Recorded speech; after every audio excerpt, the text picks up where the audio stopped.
car park all the way outside of the building, and Mike and Whitney are here. They're standing currently side by side.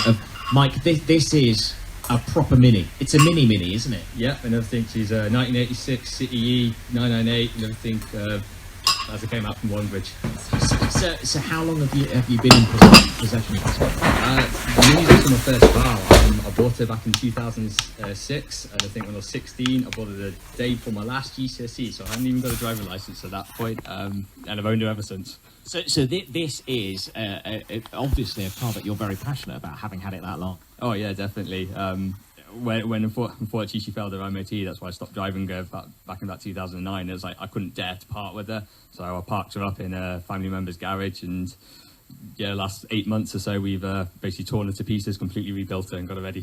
So this is you and Whitney. Morning, Whitney. Hello, you're right. So tell me about the Mongol Rally that you're taking part in. It's a massive event. Lots of people from all over the world get together. We meet up just outside Prague, and then we all trek. There's no set route. The main rules are you've just got to raise at least £1,000 for charity, and your car's got to be of 1 litre or less.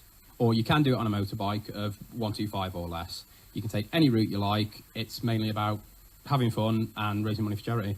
So talk about the charities that you're raising money for then. The chosen charity of the organisers is Cool Earth. They deal with deforestation and replantation of rainforests and stuff like that. And the charities we've chosen are Lincoln Davies Cancer Fund and Diabetes UK. We've chosen both of them because they're both quite important to both of us. Like my father's diabetic, Mike's diabetic. My dad's recently overcome cancer as well, so the good causes. Obviously, you want to back them. So how obviously you're doing up the car. How else are you preparing for the rally, Mike? Well, there's, we may look calm at the minute, but there's a lot of internal panic. We basically, obviously, because we're crossing 10 different countries, we are in about 3 weeks. We've had multiple visas we've had to sort out, obviously multiple currencies we have to sort out.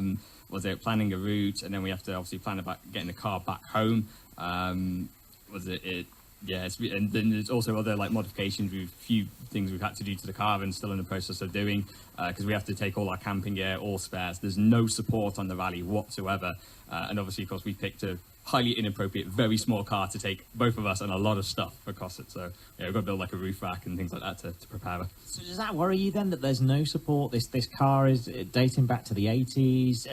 It could break down. It might not make it. Do you know what you do in that case?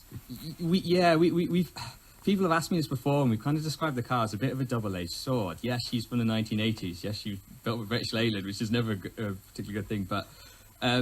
But we know the car. We're both mechanically minded. We've both messed around with vehicles for well over 10 years. Because it's simple, if something does go wrong, we should be able to fix it. And that was one of the reasons for picking the vehicle. A lot of modern cars and everything, you'd have to take so much equipment with you to get it going again. Where in our case, it's a set screwdriver, set spanners, and pretty much you should be able to get it going again. And away you go. So when do you set off, Whitney? We set off next Friday. It's basically as soon as Mike can get out of work. So hopefully he gets an early dart, which will make things better. We head down to London, stop over there the night, and then get straight on the ferry in the morning over to Calais, and then start our journey to Prague to meet for the leaving event. And how long do you think it's going to take you? We're hoping to do it in just over 3 weeks, if everything goes to plan and nothing majorly scuppers us. What if you don't make it in those 3 weeks? Well, we're having an extended holiday from work. Have they been supportive of this? Yes, very much so. We've had a very good donation from Mike's work, and my work have said that, if needs be, it's okay, I can sort out the time later. And you're using your time even here, waited to talk to me this morning to do up the car, put the stickers on, that kind of.